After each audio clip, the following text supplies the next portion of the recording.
gemeente? Hoe gaan dit julle almal? Dis 'n vrolijke klopstemme wat ek hoor. Dis baie lekker. En ek hoor raas nie. Dis die belangrikste. Kom ons draai na mekaar toe en omdat ons mekaar so op hierdie wonderlike Sondag, nagmaal Sondag kan sien, kom ons sê vir mekaar mag die vrede van Jesus met jou wees.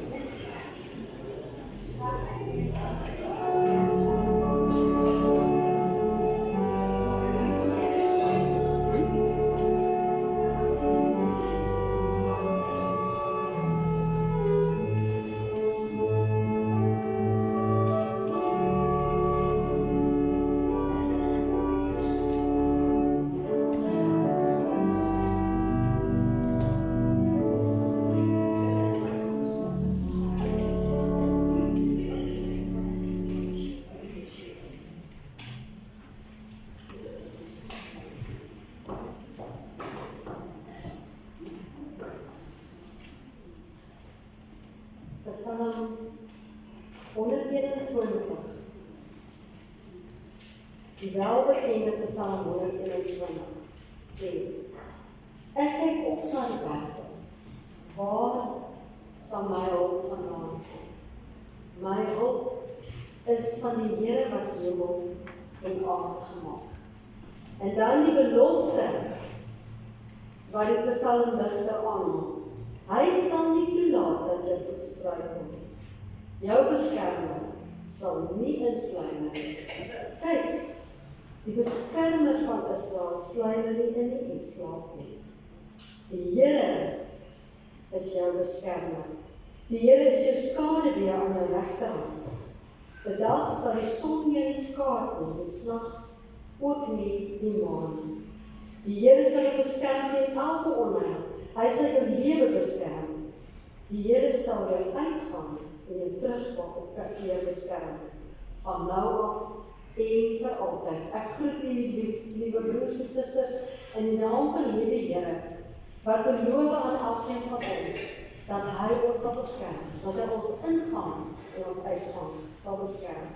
Want ons het die voorreg as die Here se kinders om voor hom te vergader en na te nader tot sy troon en aanbidding. In die afgelope tyd is ons besig met die elemente, die 12 elemente van gebed. En daar is baie elemente wat ons nog kan opnoem, maar ons gaan hierdie spesifieke ons is besig met die 12 elemente. En ons gaan vanoggend in die liturgie gaan hier agterkom, gaan ons in hierdie elemente in beweeg. Ons die eerste element het ons gesê is aanbidding, waar ons voor God in beweeg. En ons gaan die geloofsbelijdenis doen as ons eerste deel van ons aanbidding. En dan die lied Holy Forever sing, om die Here se heiligheid te besing, saam met al die engele en die ouderlinge om sy troon. En dan die volgende lied wat ons saam gaan sing is, We Wait Upon the Lord. En ons tweede element is om te wag op die Here. En dan gaan ons die derde element van gebed doen, belydenis, skulderkentenis voor die Here. En ons gaan die lied sing, diep o God, diep neergeboor. Ons vra dat die aanbiddingspan vir ons na vore sal kom, en is self so lang gereed maak, kom ons buig ons hoofd en stil.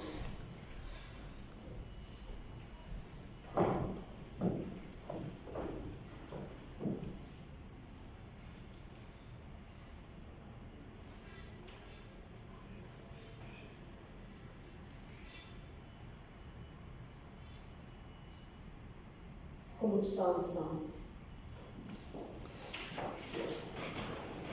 Here, ons kom voor u, en ons bely nou saam, ons geloof voor u, want ons glo, Here, volgens u woord en die belofte in u woord, dat u by ons is, oral waar ons gaan, en dat u hier teenwoordig is, waar ons almal saam vergader. Verheerlik u self, Vader, in ons belydenis van ons geloof, en ons lof en aanbidding teenoor u.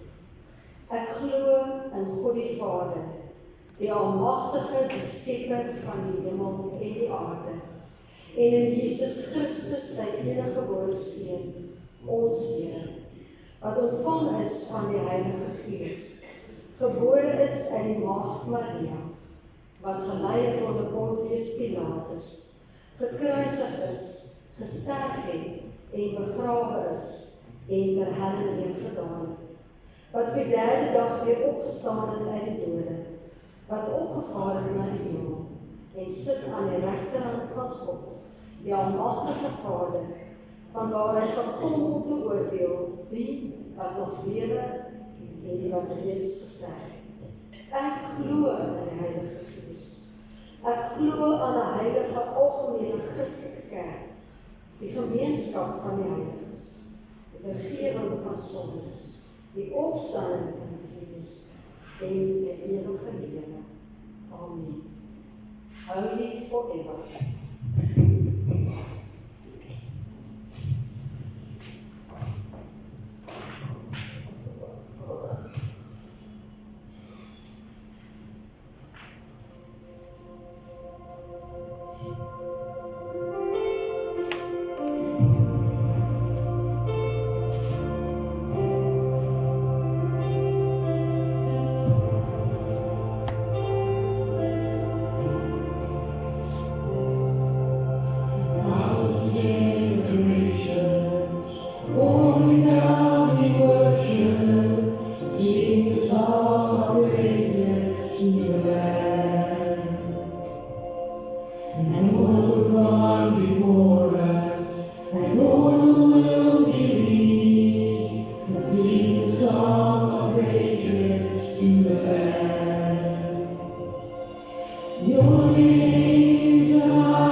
Your name is the highest, your name.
nou in die momentum beweeg van belydenis en skulderkenning.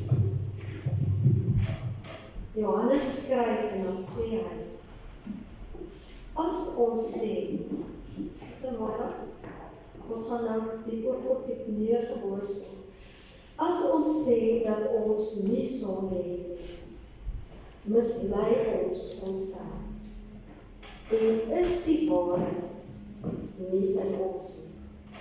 As ons sondes bely, hy is getrou en regverdig, en daarom sal hy ons sondes vergeef, en ons van alle kwaad reinig.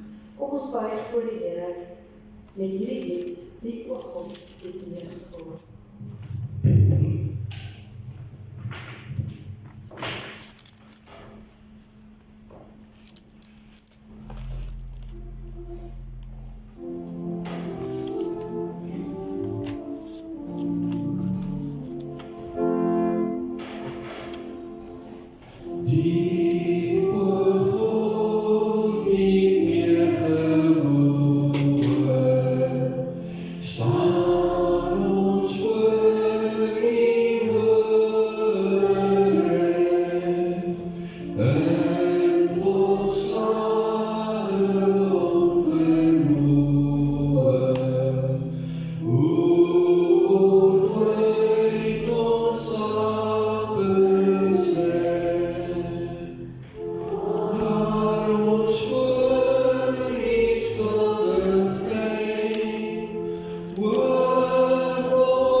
As ons tot skuld en erkenning kom, vergewe hy ons sonde, en dan kan ons in geloof op hierdie belofte van ons staan, dat as ons voor hom staan, geboe, ons afhanklikheid van hom bely, voor hom bely, dat hy getrou en regverdig is, en ons met hom versoen.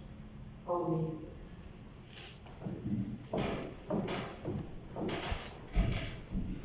Broers en susters, ons gaan vanoggend die woord bedien uit Daniël 9 en ook 2 Samuel 7. Ons gaan dit vir u op die skerm gooi, maar u kan die Bybels net daar oopmaak, is ons nou lekker om uit die Bybel uit te lees en te sien waar die Here dit geskryf het, waar dit staan, soos die mens, wanneer jy dit sien, dit kan onthou en dit by die huis kan gaan onderstreep. Het is belangrik dat ons in die Bybel onderstreep, en ons gaan nou ook sien, wanneer ons dan gesels oor die 4de element van gebed, hoe belangrik dit is. Voordat ons hierdie oomblik gaan toetree, waar ons gaan luister na die Here se woord, oor sy beloftes, kom ons word stil, ons vra vir hom, Here, om open ons harte en ons gedagtes, dat ons kan hoor wat die Gees van ons wil sê. Here, almal van ons wat vanoggend hier voor U troon staan, is diep afhanklik van U, Here. Ons hele lewe is ons afhanklik van U, Here. Ons kyk na U woord en ons sien in U woord soveel beloftes waarin U vir ons sê dat U vir ons sal sorg. En soos vanoggend daar by mekaar as kerkraad gesit het ons gepraat daaroor, Here, dat selfs die bed waarin ons lê, die dak wat in ons kop is, ja, alles wat ons het U vir ons gegee. En ons is so dankbaar daarvoor, Here.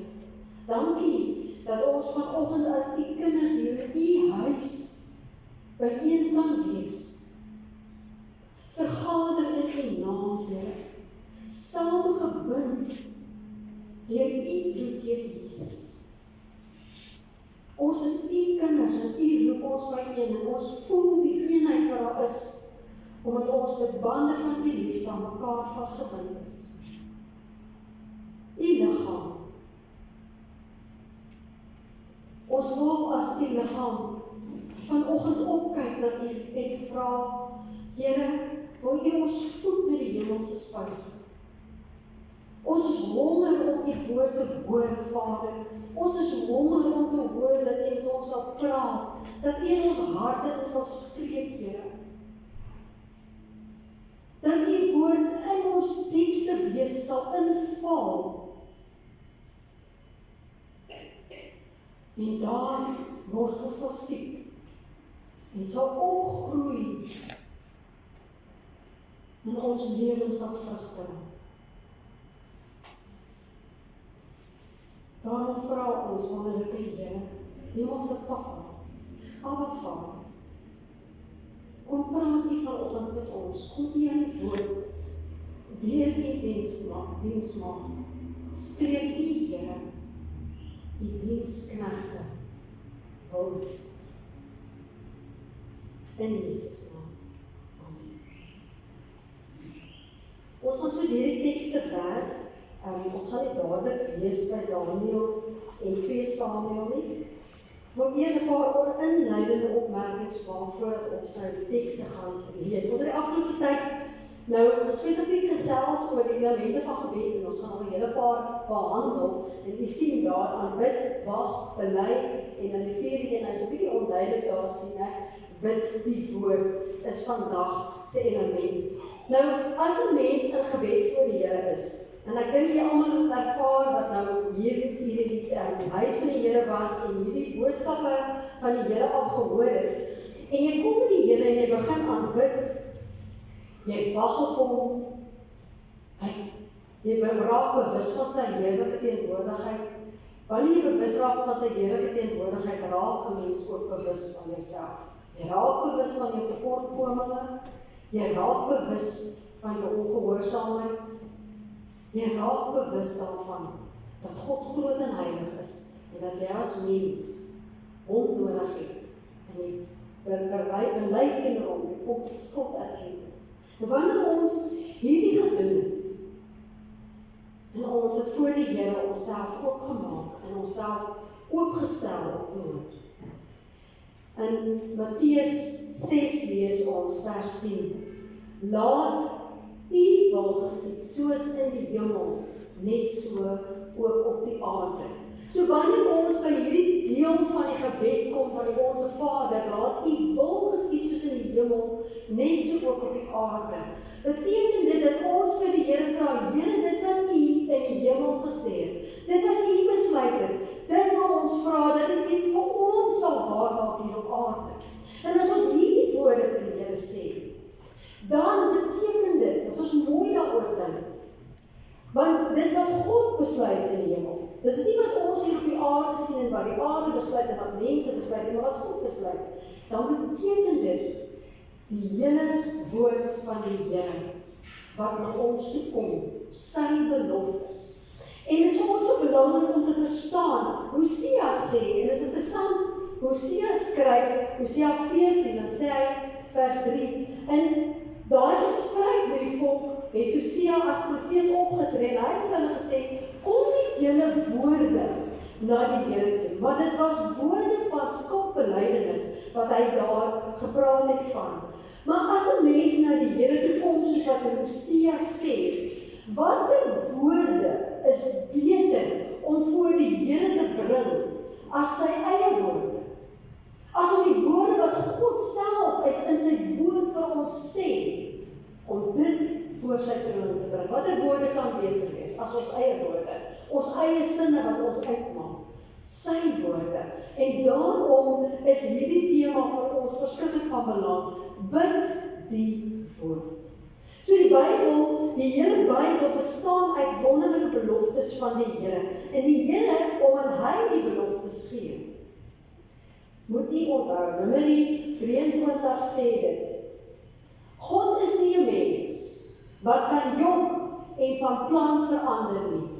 Nee, wat hy sê, sal hy doen. Numeri 23. So dit beteken, wanneer ons na hierdie belofte van die Here kyk, kan ons daaraan dink, God kan nie jok. So as die Here 'n ding in sy woord sê, ons het nou Psalm 121 gelees. As die Here sê, ek sal jou beskerm, Psalm 91, as jy in sy naam inhardloop, onder sy beskerming inhardloop, sal hy jou beskerm. As die Here dit sê, jok hy nie. Hy kan nie, omdat hy God is, sy woord terugtrek nie. Want dink net, as God sy hele woord moet terugtrek, ons het dit al genoem hierso. As God sy woord moet terugtrek, broers en susters, gaan alles, jy het al op TV gesien, dat alles so opgesuig word, of alles so terug beweeg, en dan skielik word dit iets anderster. Alles wat op aarde is, as God sy woord moet terugtrek, sal verdwyn. Alles. So God trek nie, kan nie die beloftes wat hy in sy woord maak, terugtrek nie. Ons, as kinders van die Here, roep hy op en hy sê, maak hierdie woorde, hierdie beloftes voor my bekend. Bring woorde, sê Hosea, na die Here toe. Kom met woorde, kom met die Here se beloftes. Ons gaan nou kyk wat sê Jesaja. Paulus skryf in 2 Korintiërs 1 vers 20. Ek wil dit sommer hier uit my Bybel uitlees. 2 Korintiërs 1 vers 20 sê hy, want hoeveel beloftes van God daar ook mag wees, in hom, in Christus Jesus, is hulle ja. Daarom sê ons deur hom, amen aan God, tot sy eer. Al die beloftes van God, wat daar ook mag wees, is in Christus Jesus, ja en amen. Al die beloftes.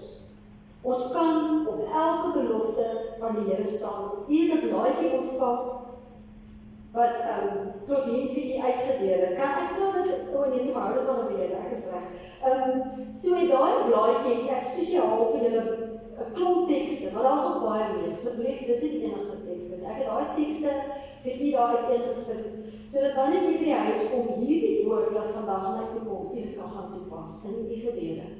Onthou dit, so gebruik daardie tekste spesifiek. Nou ons gaan kyk hier in die eerste plek na wat het Jesaja geskryf en gesê. En hy het gesê, ek kan oorgaan na Jesaja daar, gaan na Jesaja dankie. Ons sal nou terugkom daarna om Andrew Murray se sê toe. Jesaja sê, op jou stadsmure Jerusalem het ek wagte uitgesit, en hy praat nou namens God, en hy profeteer die woord aan die volk. Dwars deur die dag en nag sal hulle nie 'n oomblik lank swyg nie. Julle wat die Here herinner aan sy beloftes, gun julle self geen rus nie. Gun hom ook geen rus nie. Totdat hy haar gevestig het, totdat hy Jerusalem 'n loflied op aarde gemaak het. So wat die Here hier deur Jesaja vir sy kinders sê, en vir die gelowiges in daai tyd sê, vir die geloofsgemeenskap, sê, hou aan om die Here te herinner aan sy beloftes. Vat die woord, kyk na die woord, lees die woord, maak erns met die Here se woord. En wanneer jy binne in die Here se woord is en dele vir jou uitstaan, vat daai dele, sit dit om, want dit is beloftes van God en bid dit tot die Here. Hier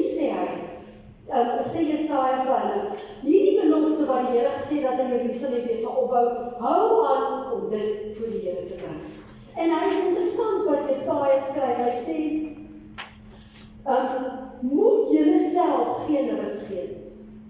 So wanneer ons na die Here toe kom, broers en susters, ons het in die verlede ook gesê, ons is so geneig om moeg en afgemaak te raak wanneer ons bid. Jy weet, jy bid jou gebedjie en dan dink jy, dis nou genoeg, en oor 3 weke dan wil jy dit nou weer bid. Maar hier sê Jesaja vir ons, wanneer jy 'n belofte na die Here bring, wanneer jy hom wil herinner, sê nou maar jy het 'n probleem gehad in hierdie week wat hom voorgedoen het, en finansiële probleem. Die Here sê, hy sê vir ons in al ons behoeftes voorsien, alles, daar's niks wat ons tekort sal kom nie, ook ons finansies. As jy onder die Here dit in sy woord sê, dan kom jy na die Here en jy sê vir die Here, ek herinner aan die belofte. En hy sê, so moet jy self geen rus gee. Dit wil sê, as jy 'n finansiële probleem het, hou aan om dag en nag die Here aan sy belofte te herinner, dat hy gesê het, hy sal vir jou sorg. Hou aan om dit te doen, sê dit vir hom, oggend, middag en aand. Daniël het oggend, middag en aand gebid vir die Here, soos hulle daarna om gaan kyk. En die interessante, hy hou nie daarop, hy sê nie net vir hulle, gee julle self geen rus. Wat sê hy daar? Wat lees ons daar? Die volgende vers. Geen hom ook geen rus nie. Hy sê dit op grond van God wat hom inspireer. Sê Jesaja vir die volk, moenie die Here rus gee nie. Hou aan om hom te pla oor hierdie belofte en vir hom te sê, jy pla hom nie. God wil hê dat jy aanhoudend na hom toe sal kom. En hom sal herinner aan daardie belofte.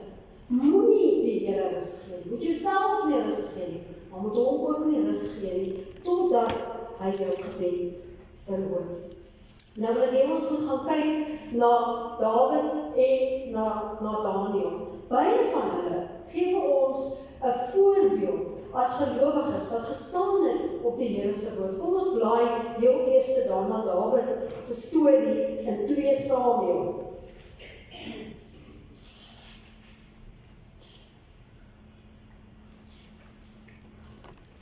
Ons het verbond met Dawid. En jy sal onthou in 2 Samuel net so 'n bietjie vooraf wat jy vertel wat het daar gebeur.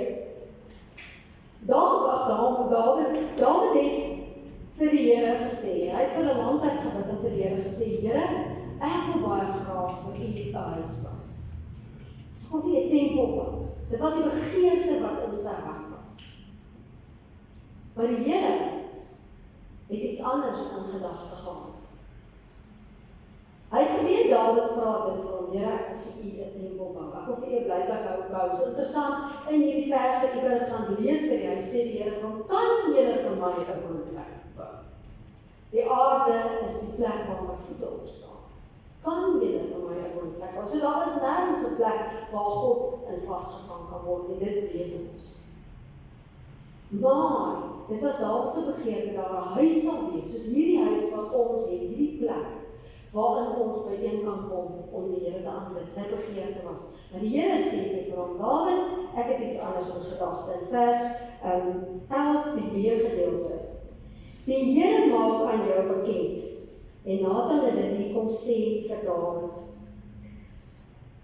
dat hy die Here 'n huis vir jou sal opbou. So die Here sê baie Nathan vir Dawid, Dawid, ek, die Here, sal vir jou 'n huis oprig. Jy gaan vir my 'n huis oprig nie, ek gaan vir jou 'n huis oprig. Wanneer jou tyd aangebreek het en jy by jou voorvaders gaan rus, sal ek jou nakomeling na jou, hy wat uit jou liggaam voortkom, na vore laat vlieg. En dis dan nou Salomo wat die tempel bou. In vers 16, jou huis en jou koningskap sal vir altyd bestendig wees voor my. Jou huis. So die Here gee daar vir Dawid 'n belofte. En hy sê vir Dawid, ek gaan vir jou 'n huis bou. Jou huis, jou nakomelinge sal bestendig wees voor my. En as jy gaan lees, sy nakomelinge was bestendig. En waar kry ons in die Nuwe Testament 'n vertelling van sy nakomeling. Ja, in die Matteus, Markus, Lukas, Johannes Evangelies, die vertelling van Jesus, die laaste deel van daai vers, van vers 16 by 2 Samuel 7 sê, jou troon sal vir altyd in stand bly. Die Here gee vir Dawid 'n belofte, dat die verlosser, Jesus Christus, wat op die ewige troon sal sit, in sy nakomeling sal wees. As ons kyk na Psalm 22, wat 'n psalm is wat vertel oor Jesus se sterwe, wat hy geskryf het, dan dink ons daaraan hoe Dawid hierdie ongelooflike belewenis gehad van God en 'n verstaan van God en sy beloftes. Maar dit is interessant, so God kom en hy gee vir Dawid hierdie belofte. Maar Dawid sit nie net met die belofte in die Bybel of in die boekrol of in sy kop nie. Hy sit hom daar eenkant in bera onder sy bed in 'n koffer wat vol stof raak. Weet jy wat doen Dawid? Dawid haal die belofte uit. Hy haal daai belofte uit en hy bring daai belofte voor die Here. En hy lees ons in vers 25. Here God, doen dan nou die woord gestand wat u gespreek het, oor u diensknegt in sy huis vir altyd. Doen wat u gesê het, sodat u naam vir ewig groot sal wees, en dat gesê sal word, die Here heerser oor alle magte is God oor Israel. En wat die huis van u diensknegt Dawid betref, mag dit voor u stand bly. Want u Here, jy kan eintlik vir my aangaan, Chloe, daar is nog 'n vers? Daar is hy. Die volgende ene. Want u Here, heerser oor alle magte, God van Israel, het aan u diensknegte geopenbaar en gesê, 'n huis sal ek vir jou bou. Daarom het u diensknegt die moed om hierdie gebed tot u te bid. En nou, Here, my Heer, u is God en u woorde is betroubaar. U het hierdie goeie woord oor die diensknegt uitgespreek. Wees dan nou bereid om die huis van u diensknegt te seën, sodat dit vir altyd voor u sal wees. U, Here, my Heer, het dit immer self gesê, en deur u seën sal die huis van u diensknegt altyd geseën wees. Alles wat ek in die begin gesê het, van Hosea en almal in Numeri, Dawid het dit daaraan begin. Dawid het God geglo, as God sê, ek gaan vir jou iets doen. En Dawid het dit nie net geglo nie, hy het dit voor die Here in gebed gebring, en volgens die Here, ek bring dit voor u. En ek herinner u, dit is u woord, u dit gesê. Daarom glo ek, en ek vra u, maak dit waar. En ons weet, die Here het dit vir Dawid waar gegaan. Hy sê, in die Nuwe Testament lees ons hoe hierdie belofte aan Dawid vervul is in Christus Jesus. En dit is so wonderlik om te weet, soos Paulus in 2 Korintiërs sê, al die beloftes is ja en amen. Dit was vir Dawid so gewees. Ons gaan na Daniël toe gaan, en Daniël se storie, is 'n baie interessante gebeure wat plaasvind. Julle onthou vir Daniël, en wat met Daniël gebeur het. Daniël was, toe hy 'n jong persoon was, en hulle ongeveer sê ons 10 jaar oud, is Daniël saam met al die elite weggevoer in ballingskap, weg van Jerusalem af, na Babel toe. En in daardie spesifieke tyd, toe Daniël in ballingskap is, ek glo, toe Daniël so gestap het op die pad, het hy die woorde van Jeremia onthou, want Jeremia het op verskeie plekke gesê, ek wil dit vir u lees, het Jeremia gesê, ja, so sê die Here, dis in 29 vers 10, ja, so sê die Here, as 70 jaar vir Babel verloop het, sal ek aan julle aandag gee en my goeie beloftes aan julle gestaan doen, om julle na hierdie plek toe terug te bring. En hoofstuk 25, Vers 11 sê, hierdie hele land sal 'n pynhoop, 'n woestynij word, en hierdie nasie sal die koning van Babylonië 70 jaar lank dien. So op sy pad, Daniël op sy pad na Babylonië toe, het hy heel moontlik teruggedink aan die woorde van Jeremia, wat gesê het, julle wat so ander sondig doen, julle gaan deur 'n ander koning oorwin word en julle gaan weggevoer word. En daar sit hy in Babylonië, sit hy en in hierdie een oomblik onthou Daniël die Here se belofte in Jeremia. En hy lees wat hulle beweer is dat Daniël, dit staan daar, hy het 'n boekrol gevat en hy het gelees. So kom ons lees dat Daniël 9 vers 1. In die eerste regeringsjaar van Darius, seun van Ahasveros, in die nageslag van die Mede, wat as koning aangestel is oor die koninkryk van die Galdeërs, in die eerste jaar van sy koningskap het ek, Daniël, in die boekrol opgemerk, dat die getal jare wat moes verloop vir die pynhope van Jerusalem, waaroor die woord van die Here tot Jeremia gekom het, 70 jaar sou wees. So hier sit hy, en hy lees in die boekrolle, dat daar staan, dat dit net 70 jaar sal wees. En hy dink terug aan Jeremia, wat vertel het, in Jerusalem, dat jy in ballingskap weggevoer sal word, en hy lees hierdie teks, terwyl hy daar in ballingskap is. En op daai stadium toe hy het gelees het, was Daniël omtrent 80 jaar oud. So dit was 70 jaar nadat hulle in ballingskap weggevoer is. En hier sit Daniël, en hy lees hierdie teks, en hoor wat gebeur in vers 3. Ek het my tot God my Heer gewend, en om hom in gebed en smeking te soek, deur te vas in 'n roukleed en met stof op die kop. So wat doen Daniël?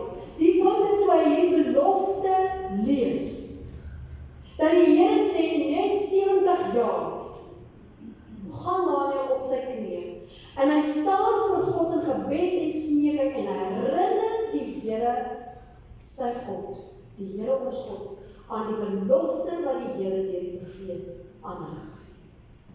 En wat Daniël ook doen, is hy sê, Here, vergewe ons hele volk, vergewe ons sondes, asseblief, Here, vergewe ons vir wat ons gedoen het.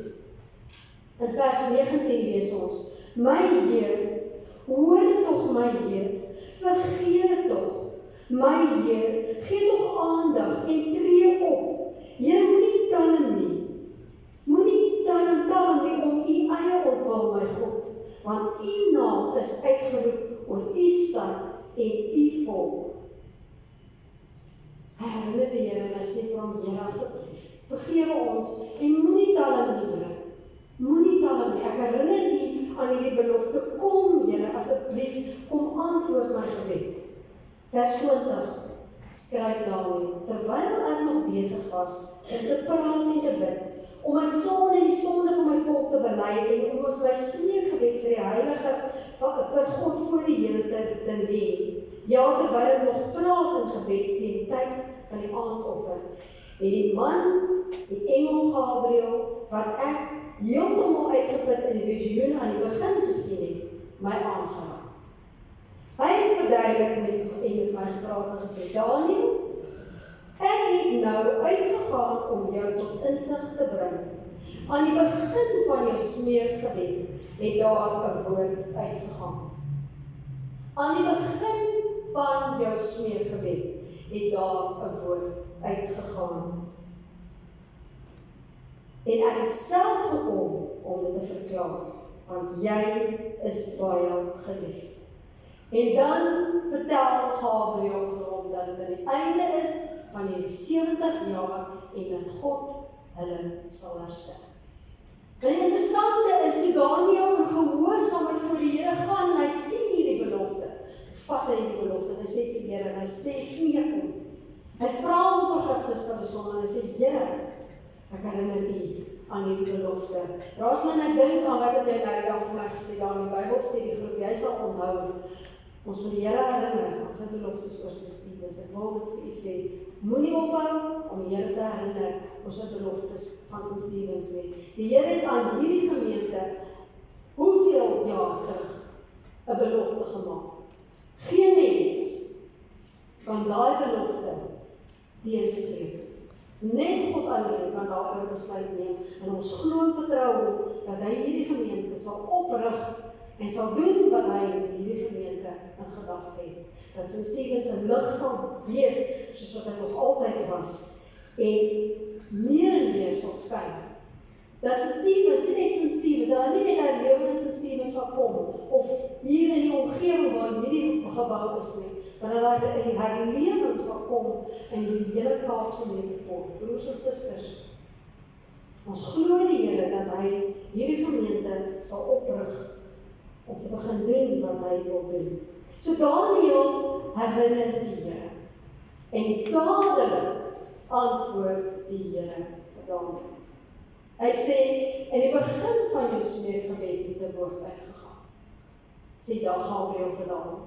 In die begin van jou gebed. So broers en susters, ons dink, ek moet miskien maar wag tot môre of wat ook al, om te bid. Daniël se voorbeeld was vir ons van hy te gewag, toe hy daai skrif lees, poeps, Here, ek herinner U aan hierdie belofte.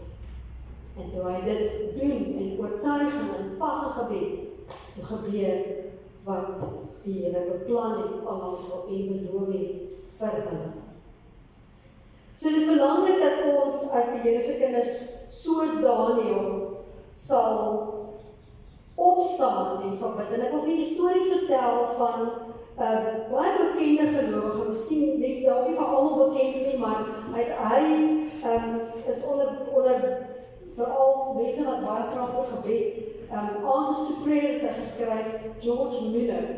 Hy het 'n merkwaardige lewensverhaal oor hoe die Here sy gebede beantwoord het. En wat interessant is wat George sê, is dat die beloftes wat hy van die Here geneem het en die Here aan herinner het elkeen tot vervulling gekom. Die Here het sy gebede beantwoord.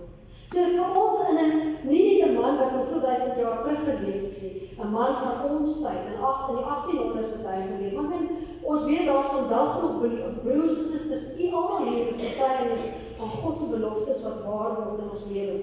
Maar hy vertel, hy en sy vrou het op 'n plek gekom, hulle het 'n kind verloor en hulle het baie min geld oorgehad. Hulle was verskriklik down en af gewees. En in daai spesifieke tyd het die Here vir hulle 'n hart gegee vir kinders wat ouerloos is, vir weeskinders. En toe begin hy 'n gedagte in sy binnekant vorm om 'n kinderhuis op te bou. Maar hy het geen geld gehad vir hierdie storie. En ek weet so iets is diep. En George Muller sê hy besluit hy gaan vir geen mens vra. Hy gaan na die Here toe gaan. En hy sit op die 5de Desember 1835 sit hy en hy's besig met sy stilte tyd en sy Bybelstudietyd. En hy lees, en wat hy vertel het, ook in sy boek wat hy skryf, sê hy hy het op 2 maniere altyd die beloftes van die Here gebruik. Hy het 'n teksgedeelte gelees, soos wat hy nou gedoen het, hy vir julle gaan vertel. Hy het 'n teksgedeelte gelees en dan het daar 'n belofte van die Here vir hom uitgestaan en dan het hy dit begin bid. Of hy het met 'n behoefte na die Here toe gegaan, soos wat ek nou vertel het, as jy finansiële probleme herinner die Here aan sy beloftes, of het op so 'n manier na die Here toe gegaan. Maar hier lees hy 'n vers, 'n Bybelvers, en ek wil hê kom vir ons opgooi asseblief kan nie. Psalm 81 vers 11 sê, maak jou mond wyd oop, sodat ek dit kan vul. George Muller lees hierdie woorde. Nou dit dat 'n mens nogals dink, as jy daai woorde lees, nou wat beteken hierdie, maak jou mond nou wyd oop? As jy dit dink aan voeltjies, 'n klein voeltjie, as hy nou daar in die mesnesie is, en hy wag nou vir die ma en die pa, om vir hom kossies te bring, wat gebeur as pa of ma daar op die punt van die nesie gaan sit? Die eerste ding wat gebeur is, hulle maak hulle bekkie so wyd oop. Hulle is gereed om alles te ontvang wat ma en pa in hulle bekkies gaan gooi, en dan ontvang hulle dit. En die Here sê wat hy hier bedoel is, maak jou woorde mond wyd oop is. Blaas met jou asem oor jou stembande. Dis wat dit eintlik beteken in Hebreëus, daar waar.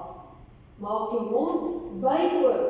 Bring woorde na die Here toe. En sy woord, bring sy beloftes. As jy na God toe kom en jy bid, en jy bring sy beloftes, sal die Here vir jou dit volg. Hy sê die volk het nie gedoen, as jy dit daar Psalm gaan lees, hulle het nie gedoen nie. Die Here sê vir hulle, dis wat jy moet doen. Dan sal ek jou gebede verhoor en my beloftes vervul aan jou. Kom net, bid net, dan sal dit gebeur. Maar dit is ons wat by die plek van gebed moet kom. Die plek kom waar ons die Here se woord bid en hom herinner. So herinner die Here. En hy sê vir hom, Here, ek vertrou U. En in sy eie woorde, ek kan vir ons tot ophoor gaan.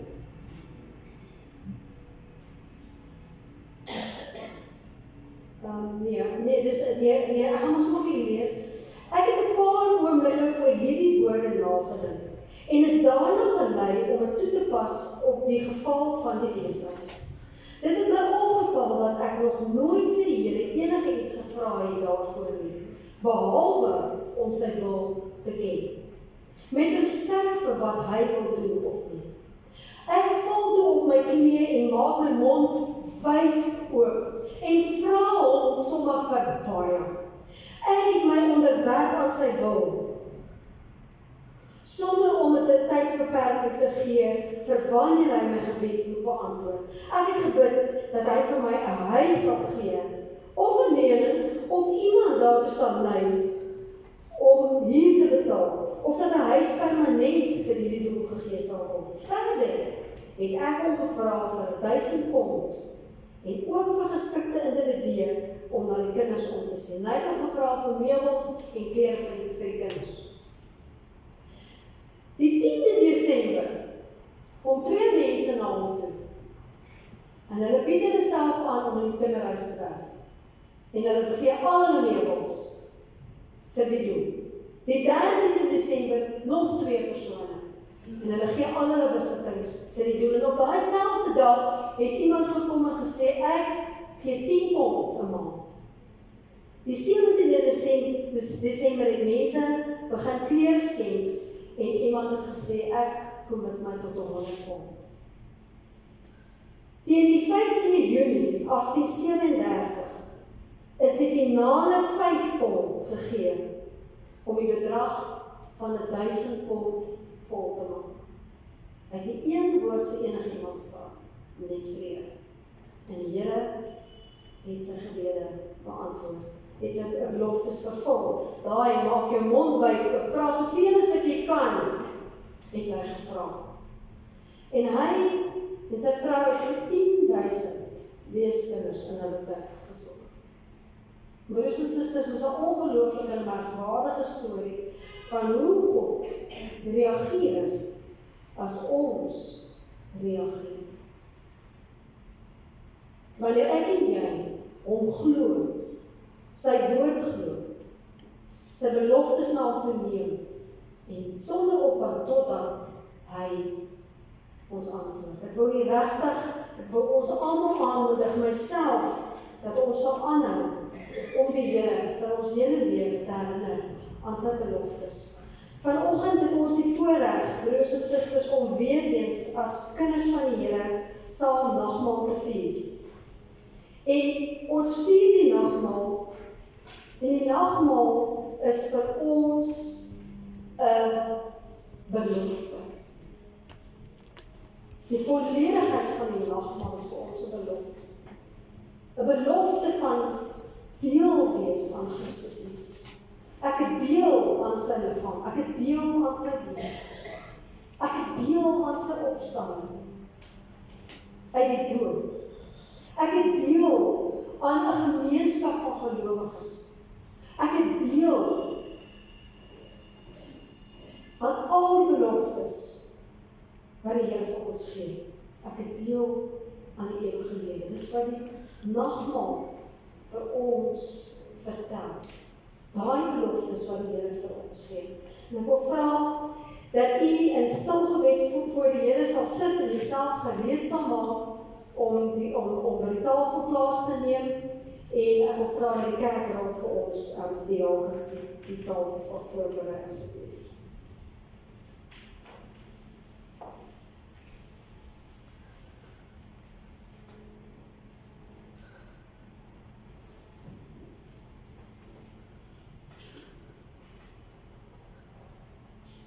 Dan ek vra ook dat die koor vir ons na vore sal kom.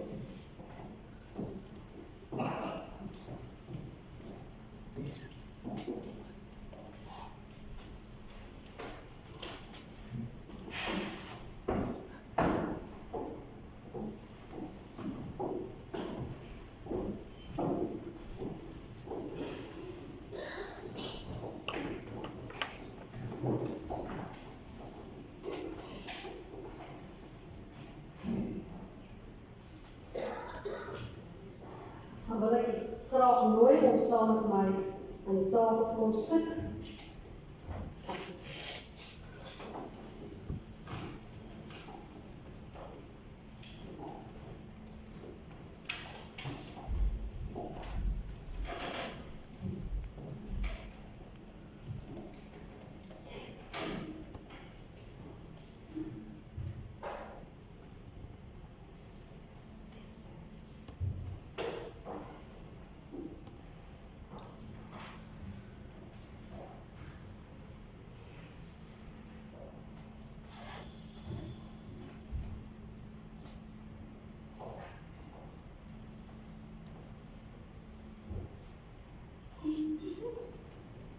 Kom sit, Jeannie.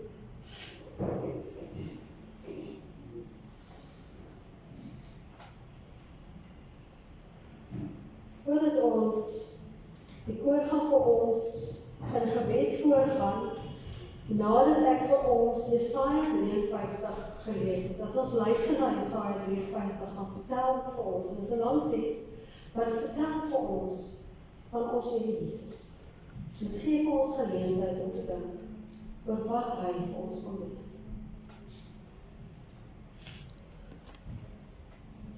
Wie het geglo wat ons gehoor het? En die arm van die Here aan wie is dit geopenbaar? Hy het soos 'n jong loot voor hom opgegroei, soos 'n wortelstok uit die droë grond. Hy het nie 'n gestalte gehad, geen glans, dat ons na hom sou kyk nie. Nie 'n goeie voorkoms, dat ons hom sou begeer nie. Hy is verag, deur mense verlaat, 'n mens van smarte, bekend met siekte, soos iemand vir wie 'n mens jou gesig verberg. Hy is verag en ons het hom nie geag nie. Nogtans, ons siektes, hy het dit gedra. Ons smarte, hy het op hom gelaai. Maar ons het hom beskou as iemand wat gekastei word, geslaan deur God en verneder. Hy is egter deurboor oor ons oortredings, verbrysel oor ons sondeskuld. Die straf wat ons vrede bewerk, was op hom, en deur sy wonde is daar vir ons genesing. Ons almal het soos klein vee gedwaal, elkeen van ons het sy eie koers ingeslaan, maar die Here het ons almal se sondeskuld op hom laat neerkom. Hy is mishandel, maar hy het hom daaraan onderwerp en nie sy mond opgemaak nie. Soos 'n skaap wat ter slagting gebring word, soos 'n ooi wat voor haar skepe stom is, het hy sy mond nie oopgemaak nie. Na onderdrukking en 'n vonnis is hy weggeneem en sy lof. Wie dink daaroor na? Ja, hy is afgesny van die land van die lewendes, van die oortreding van sy volk, het die slaaf hom getref. Hy het vir ons sy graf by goddelose gegee, en by 'n ryke was hy in sy dood. Alhoewel hy nie geweld gepleeg het en geen bedrog in sy mond was. Maar die Here het verkies om hom te verbrysel. Hy het hom siek gemaak, as sy lewe dien as 'n skuldoffer, sal hy 'n nageslag sien en lank leef. Want die Here wil hê, wat die Here wil hê, sal deur sy hand suksesvol wees. Na die swaar kry wat hy beleef het, sal hy sien Hy sal versadig wees aan sy kennis. My diensknegt sal hom as 'n regverdige betoon aanvaar en hulle sondeskuld, hy sal dit op hom laai. Daarom sal ek aan hom 'n deel gee onder baie en die magtiges sal hy wyd verdeel, omdat hy sy lewe blootgestel het aan die dood en by oortreders bereken is. Hy het egter die sonde van baie gedra, vir oortreders het hy ingetree. Kom ons bid saam met die kerkraad, die koor wat vir ons die Onse Vader aanspreek.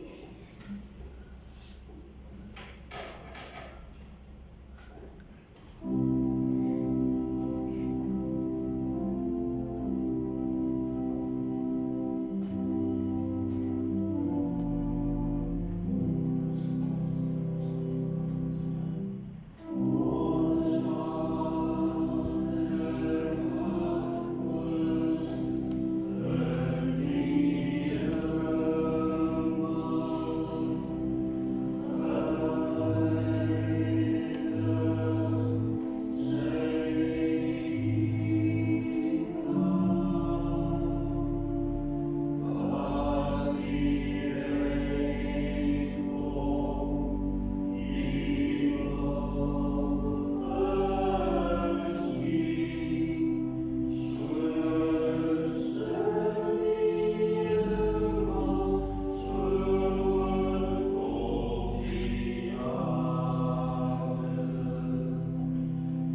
Die brood wat ons breek, is die liggaam van Christus.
brood gekry.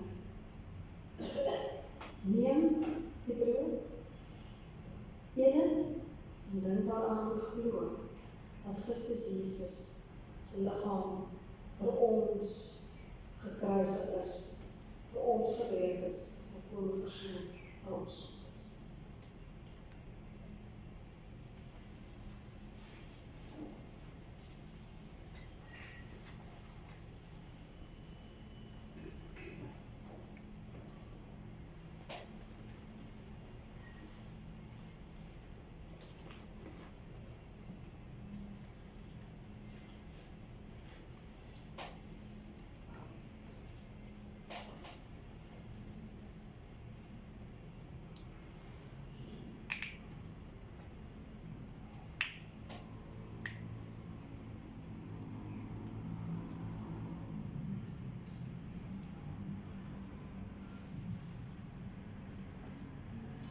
Die beker is vir ons die bloed van Christus Jesus, wat vir ons sonde gevloei het, die nuwe verbond wat gesluit is.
Dink daaraan en glo dat Christus Jesus se bloed vir ons gestort is, tot volkome verzoening vir ons.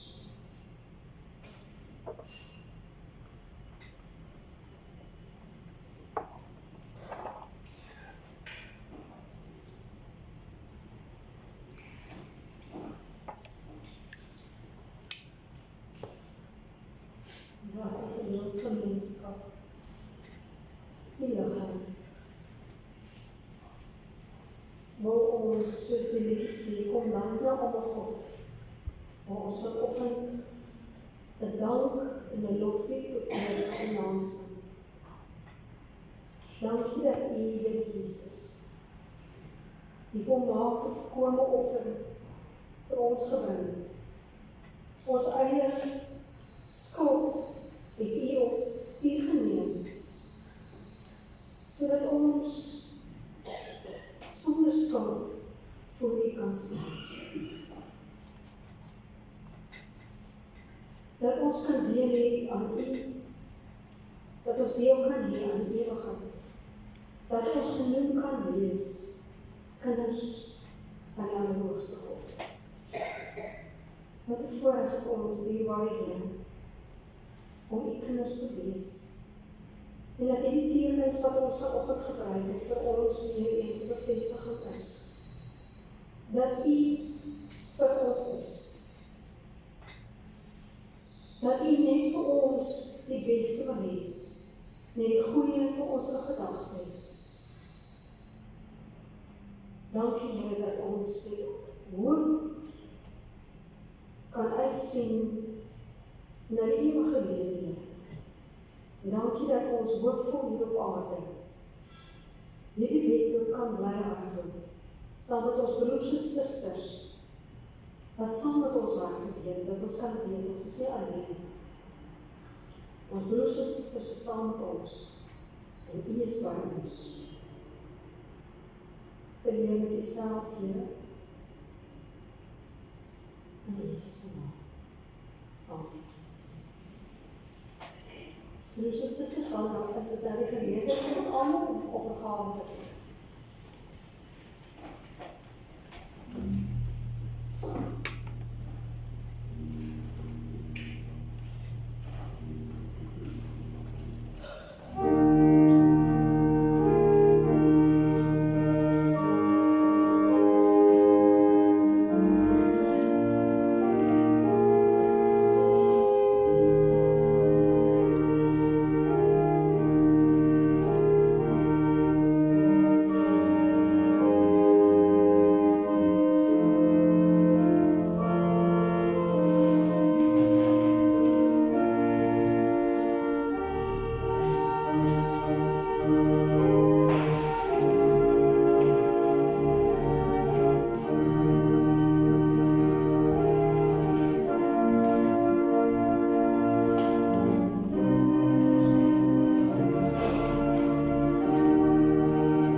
stel om te kan gee.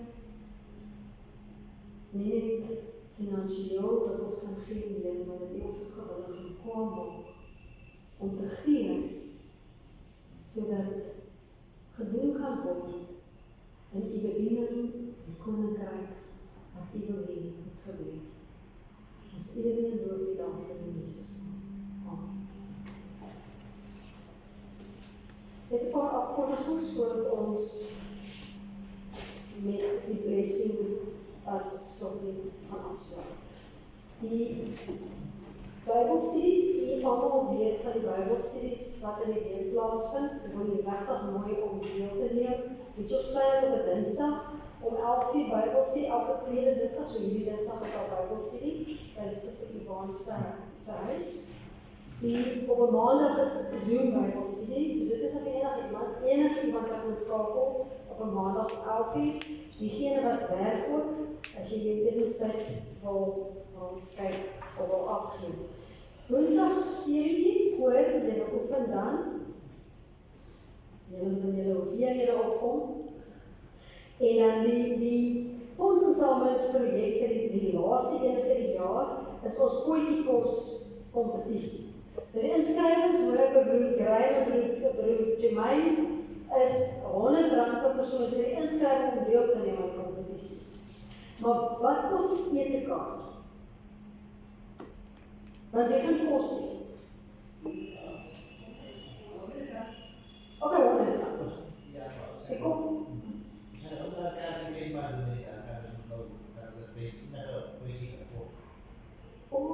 En het ek liever deelneem aan die kompetisie?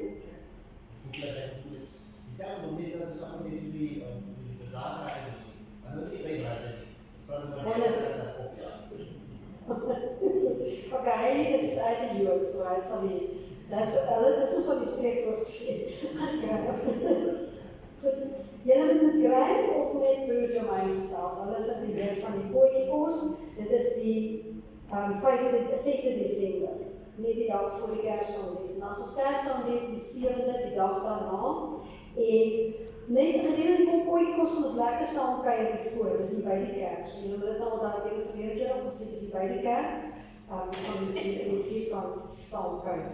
Maar die Kersdiens aanbetref die volgende dag, ons wil regtig vra, ons het nog nie genoeg persone wat gaan deelneem aan die Kersdiens nie, asseblief bring jou talente en kom deel dit met die res van die gemeente. Vertel vir my, so vinnig as moontlik, want die tyd is besig om uit te loop, ons moet alles by mekaar sit, sodat ons dit ook kan inoefen, asseblief. Dan die danksegingsbidure vind in die 4de week van Oktober plaas, die 20ste tot die 23ste. Dit sal nog gereël word, dit staan op die almanak, maar iets sal nader die tyd die datums kry en by wie die danksegingsbidure plaasvind. Persone vir voorbinding, Tannie Hilda Beverly, ons innige simpatie aan die hele familie, ons is so hartseer saam met julle. Beth, dis moeilik om as sussie aan die dood af te staan. Tannie Hilda, ons bid en dink aan julle in hierdie tyd wat vir julle nog voor lê. En dan wil ek vra dat u sal aanhou of vir Tannie Marie Lambert, Suster Gertrude, en vir Tannie Mary Small in u gebede te hou, asseblief. Bid ook vir ons land, hou nie op om ons land te bid nie, u is besig om te bid vir ons gemeente, we gaan voort daarmee, ons gaan nie ophou nie. Ons gaan aanhou om die Here se beloftes voor ons te bring, dieselfde vir ons wêreld, hou volhardend vol met gebed. Ons verjaarsdag, ons huweliksherdenkings. Die 7de Oktober, Melody Samuels en Luke Tennyson. Dis hulle hier. En die 9de Oktober is dit Warren, hy is ook hier. Aan hulle baie geluk, dra asseblief ons gelukwensinge en ons seënwensinge aan hulle, dat die Here vir hulle in oorvloed sal seën. Uit hulle boots en socks. Ons huweliksherdenkings, die 2de Oktober, is dit broer Manuel Esterwelda Wilskut, 32 jaar. En dan die 5de Oktober Rejando en Andrea Tennyson, hulle is nou 'n jaar getroud en hulle op baie geluk. Kom ons klap vir hulle almal aan. Dit is so bly dat die afvolgings. Dus die susters, kom ons sluit af met die seëning. Kom ons staan.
die liefde van God en die gemeenskap van die Heilige Gees sal met elkeen wees en bly.